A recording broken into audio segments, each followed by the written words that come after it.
Pengurus Wilayah Nahdlatul Ulama DKI Jakarta membantah isu pemecatan Rais Syuriah PBNU Kiai Haji Ahmad Isyomudin yang menjadi saksi persidangan kasus penodaan agama Selasa lalu. Sebelumnya sempat beredar wacana pemecatan Ahmad Isyomudin karena kesaksiannya yang menilai Ahok tidak berniat menodai agama saat menyebut surat Al-Maidah ayat 51 dalam pidato di Kepulauan Seribu.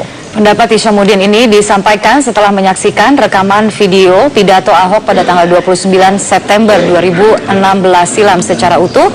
Di persidangan Isyomudin juga menjelaskan pemakaian ayat Al-Quran untuk bahan kampanye politik tidak diperbolehkan dan alasannya tujuan diturunkannya Al-Quran adalah untuk menjadi petunjuk bagi orang yang beriman dan bertakwa. Namun PWNU DKI Jakarta membantah ihwal isu pemecatan Ahmad Isyomudin ini.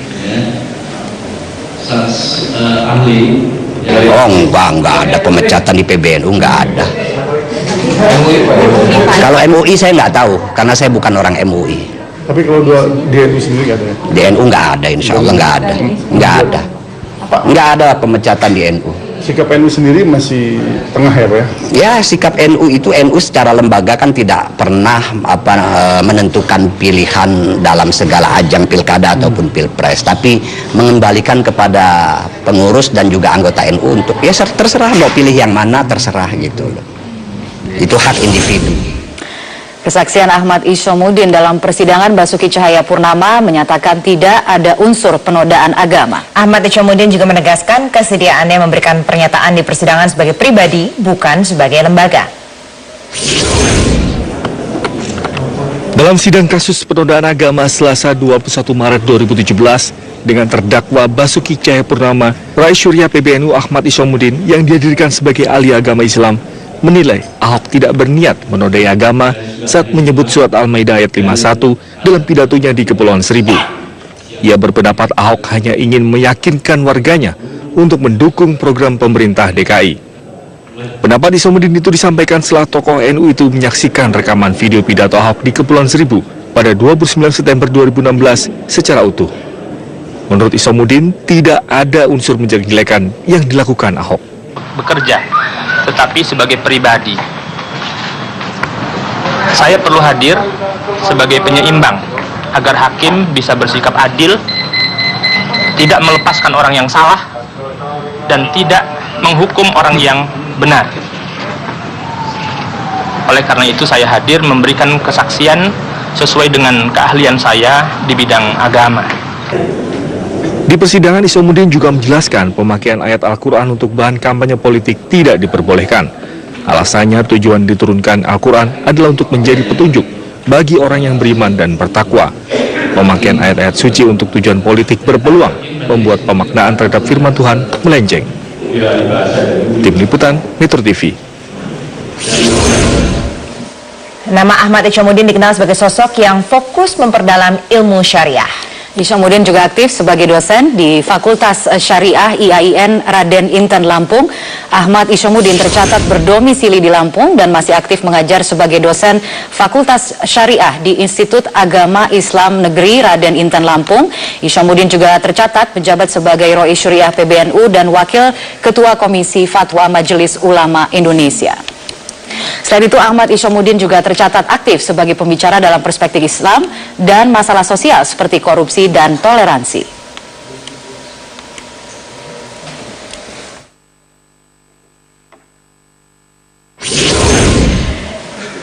Pemirsa, Roi Syuriah PBNU yang juga Wakil Ketua Komisi Fatwa MUI Ahmad Isyomudin menjadi saksi meringankan pada sidang ke-15 kasus dugaan penistaan agama dengan terdakwa Basuki Cahayapurnama alias Ahok. Namun usai memberikan kesaksian, beredar kabar PBNU dan MUI memecat Isyomudin sebagai pengurus kedua organisasi tersebut. Kita akan langsung mengkonfirmasi hal ini dengan Kiai Haji Ahmad Isyomudin. Terima kasih Pak Ahmad sudah bergabung bersama kami. Betulkah Anda menerima teror sejak menjadi saksi di persidangan Ahok? Ya, saya sering menerima ancaman-ancaman baik dari media telepon maupun WhatsApp, atau sedikitnya adalah kecaman terhadap saya karena bertentangan dengan mainstream. Di antara mereka menyatakan bahwa saya murtad keluar dari agama Islam. Oleh karena itu darah saya halal ditumpahkan. Saya dituduh munafik, kemudian saya juga dianggap mencari kekayaan karena berdekat-dekat dengan Pak Ahok, apalagi saya dikatakan oleh mereka sebagai pembela penista agama, dan banyak sekali perkataan-perkataan yang sesungguhnya tidak santun dialamatkan kepada saya.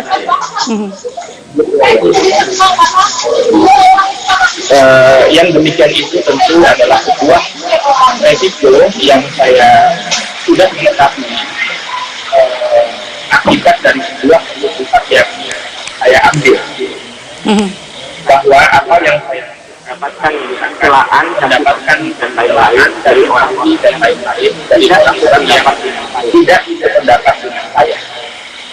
Persoalan ini adalah persoalan yang memang ada yang tidak memastikan bahwa Pak Ahok bersalah, dan ada yang menyatakan bahwa Pak Ahok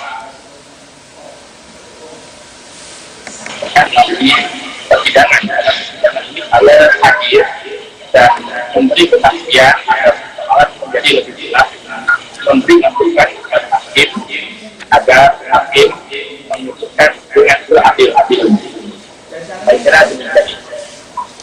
Dan bagi saya pendapat juga, karena pujian itu sesungguhnya adalah dari Allah, sedangkan ketika saya mendapatkan celaan ancaman bahkan teror, Pak saya Isyamudin. tidak pernah merasa takut. Pak Isyamudin. Iya, Pak Ya. Isyamudin, mohon maaf saya potong sebelumnya, kami agak sedikit kesulitan untuk mendengar suara Pak Isyamudin. Tapi kalau boleh disimpulkan Pak Isyamudin, dengan segala konsekuensinya, berarti akibat dari kesaksian Anda di persidangan Ahok Anda terima dan Anda hadapi saat ini, dan tentunya yang menjadi pertanyaan adalah kemudian apa sebenarnya alasan utamanya Anda bersedia untuk menjadi saksi ahli, dan bahkan dikatakan saksi ahli yang meringankan bagi terdakwa Basuki Cahaya Purnama. Apa sebenarnya alasan utamanya? Alasan utama bahwa saya berani menjadi saksi bagi persidangan ke-15 Bapak Basuki Cahaya Purnama, yang pertama bahwa saya melihat bahwa pernyataan sikap Majelis Ulama Indonesia itu hanya berdasarkan rekaman video di YouTube yang durasinya pendek. Oleh karena itu tidak komprehensif, tidak seluruhnya memutuskan sesuatu berdasarkan video saja, menurut saya tidaklah mencukupi.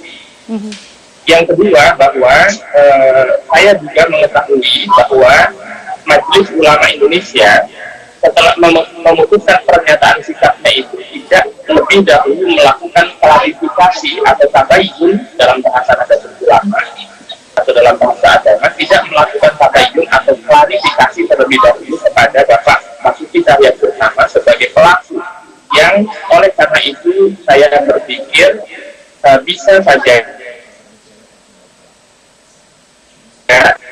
Oleh karena itu, kehadiran saya yang paling penting adalah mencari solusi dan mendorong agar pihak hakim, Dewan Hakim di pengadilan tersebut mendengarkan dari semua pihak, baik saksi-saksi yang dihadirkan oleh DPU, jaksa penuntut umum, dan juga mendengarkan saksi-saksi yang diajukan oleh para penasihat hukum dari Bapak Basuki Cahaya Purnama. Baik. Karena inilah jalan yang baik untuk mengambil keputusan yang seadil-adilnya, tidak membebaskan orang yang bersalah dan menghukum orang yang. Baik, terima kasih Pak Isyamudin telah bergabung bersama kami di Prime Time News. Selamat malam, dan pemirsa, Prime Time News masih akan terus berlanjut. Kami mohon maaf bila tadi ada sedikit gangguan dalam teknis audio pada saat wawancara bersama dengan Ahmad Isyamudin. Dan kita akan kembali dengan informasi lainnya, seperti di media sosial muncul petisi penolakan. Ya pemirsa, ada 3 isu sosial politik di tanah air yang menjadi perhatian netizen pada hari ini. Berikut kita langsung simak rangkumannya.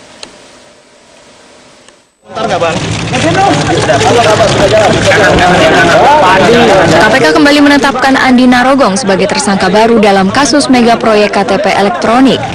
Dalam surat dakwaan KPK terhadap Irman dan Sugiharto, disebut Andi Narogong berperan aktif dalam proses penganggaran dan pengadaan proyek ini dengan membagi-bagikan uang kepada para anggota dewan dan para pejabat di Kementerian Dalam Negeri sebagai uang pelicin. Hal ini pun menarik perhatian netizen hingga melahirkan lebih dari 5.000 cuitan di media Twitter.